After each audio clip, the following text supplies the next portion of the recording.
Hello, YouTube.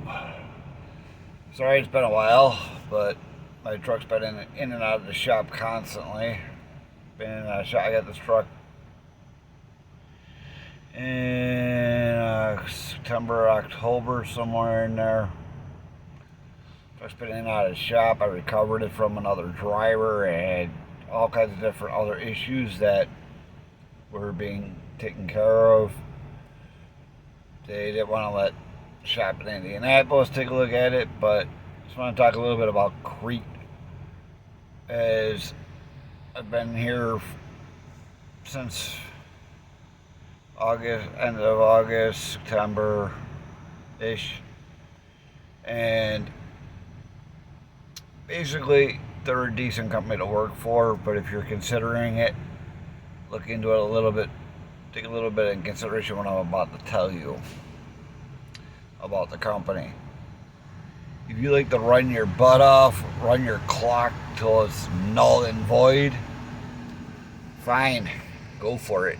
But at the same time, you gotta stand up for yourself, for all you newbies and that are just coming out of CDL school and getting your experience, getting your legs wet in this industry, into the trucking industry. Remember one thing: you control the ship, you control this tractor. You do not have to be told what to do by dispatch. Dispatch cannot tell you what to do. You're in control. Protect your CDL. I don't care what you do. That license is your lifeline. Keep it clean. If you don't feel up to driving, tell them no. There's no need not to. The dispatchers cannot make you do something. The worst thing they can do, oh, they're going to fire you. Guess what? There's other companies out there that are looking for drivers. They're always looking for other drivers, regardless of the fact. But, again, don't let them boss you around. Don't let them push you around. Sorry about the hair. I just got a shower. And I've been dealing with not feeling well. And I had to put this video together because basically I'm tired of seeing drivers feel like they're get pushed around, get told what to do, what they can't do. Because different companies, dispatchers want you to run. That load's so important, it's got to get there. Oh my God. It's so late, it's got to get there. Yeah, well, guess what? That freight can be reproduced. Human life cannot be. And this goes for the dispatchers. They claim that since I started here, I've been very unproductive. Well, when I first came here, I did my road test in a Freightliner, whippy-doo, and got a rash. Got sent home for 2 weeks, go deal with medical. Got the rash cleared up. They wanted to put it on my DOT long form. Nobody would put it on where I live in Buffalo, New York, because they can't put it on because I'm not being treated for something like that. Can't put the rash on a DOT long form when you're not being treated for it. It's only for stuff that you're being treated for that goes on your long form. With that being said, they ended up having me go out to Mechanicsburg to go get that. They put it on my long form. When I go for another DOT physical, I'm going to have it removed. They can't put that on there. It's illegal. Why they think they can, I don't know. Maybe because they're a bunch of people that don't have a clue. Or they're just trying to be, I don't know. I can't figure it out. I could never figure it out. But, and then the truck they gave me, they get all the way to Mechanicsburg, get approved, and then they turn around and tell me, oh, you're cleared, but your truck's not here. I'm like, okay. You're going to take your rent-a-car and go up to Indianapolis and go get your truck. All right, cool. I'll go down to Indianapolis. No big deal. but they do pay for a hotel if you need it. You just gotta call Breakdown and they'll give you the whole entire spiel of how you get the hotel. Because by the time I would have got there when the terminal was closed and I couldn't get to the truck anyways. So I get there, it was a 2019 or 2020, I'm not even sure what year it is because they don't know how to put the year numbers first on the tractor when they do their numbers. So I looked at it, like, alright, it's a Kenworth, I'm used to it, I can figure it out. I could deal with the problems that it had. I knew it had. It's been in the shop waiting for this, that, and everything else. It had a lot of miles, so it was getting ready to be traded in anyways. So they had to send me home to get the rest of my stuff because I didn't bring nearly half the stuff that I usually bring with me. I just brought a few things with me to have in the truck. So they ended up sending me shipping back to Buffalo to get the stuff that I needed because all my stuff was at home. Grabbed all that stuff and ran, and well, when I got to Buffalo, stopped at Love's in Ripley, New York, and got fuel, and then next thing I know, the dash light or the headlight goes light low beam malfunction or something. I forgot what it said on it. So I'm like, alright. Weird, I've seen these on Kenworths before. It's nothing. It's usually just a bad sensor or something. Because you gotta have all this technology that we don't need on here. But I checked the headlight, it was working. Got to where I was parking in that same shit truck stop that I parked in before, where I did a video a couple videos back about how they wanted me to pay for parking. Anyways, that was one of the times I actually paid for parking. But called Breakdown, informed them that the truck was excuse me. The truck was, they wanted me to take it to TA the night before, then they turned around and told me, nah, you're going to take it over to Kenworth because it's a specialty bulb, and I'm like, no it ain't, it's a regular headlight. But anyways, took it over to Kenworth, gave them a list of stuff that was wrong with it, and dropped it off there, and they turned around and waited for a couple days, didn't hear nothing back from Kenworth or anybody else, and found out that the truck was that they were sending me to go get this truck that I'm in now. And make a long story short, I recovered it. It had a lot of issues that had to be addressed. A couple of them were, I had a deer hit the side fairing on the side sleeper extender that ran right into my side extender. Got that fixed. That was my fault, but not my fault at the same time when the deer hit it. But it was all the other issues at the shops that their terminals kept finding, and they kept claiming they can't get parts for it. It's days, and I'm like, whatever, the truck's fine, we could run with it. There's not really much wrong with it. Get it all addressed at one time. So I went home my last time.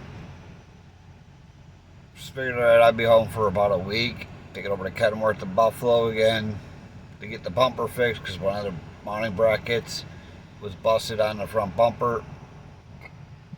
Excuse me again.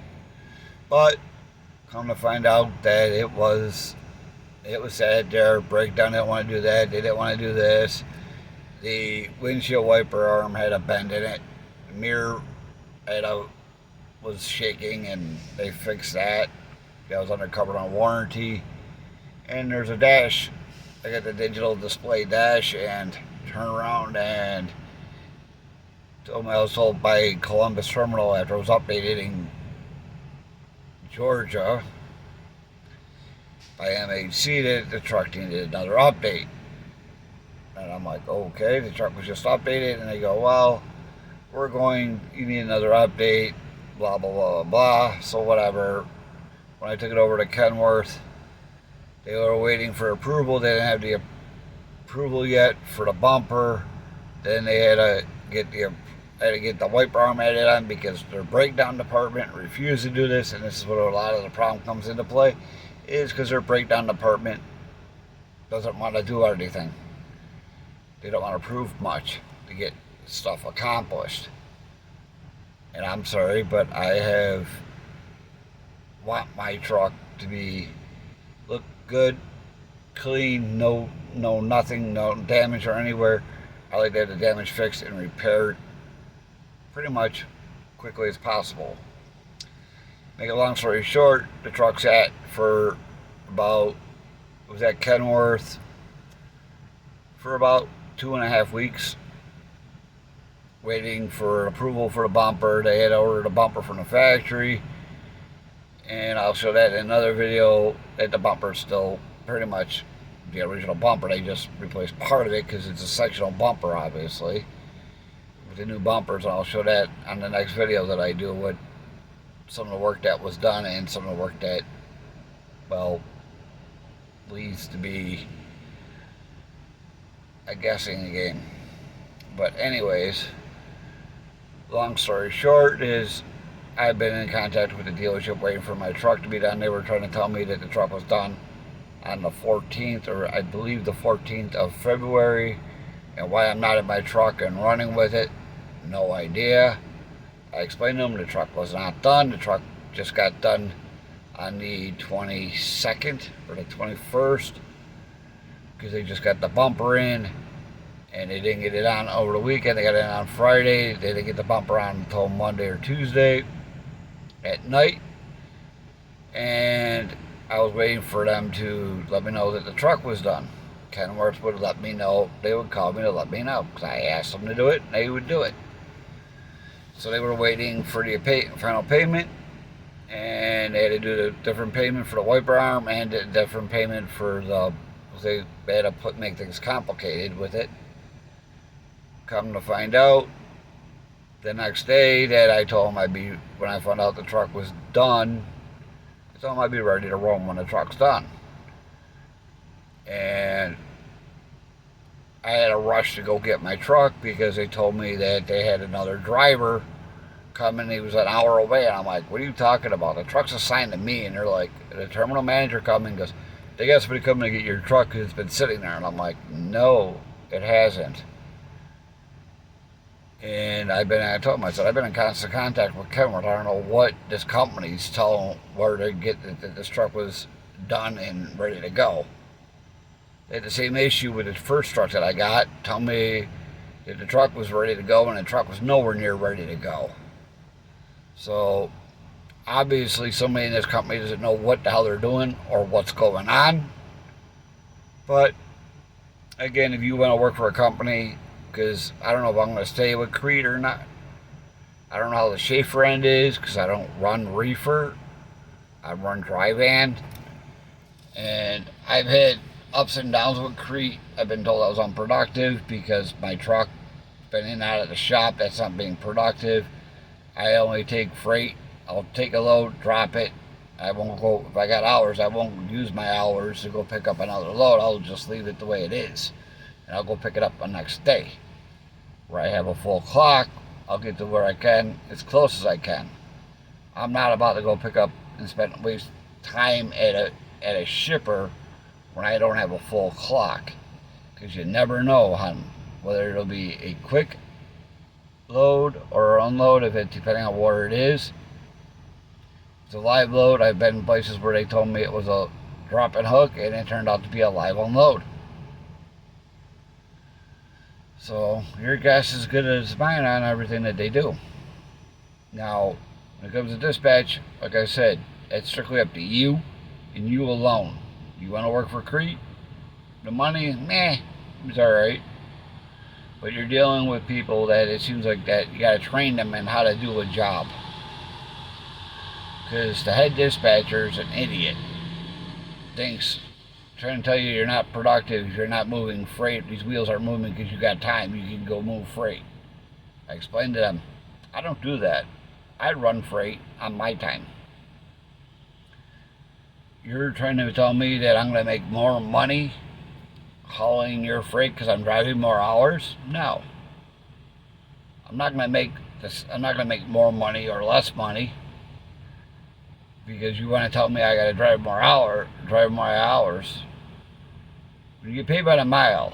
You're not making more money because you're running your clock.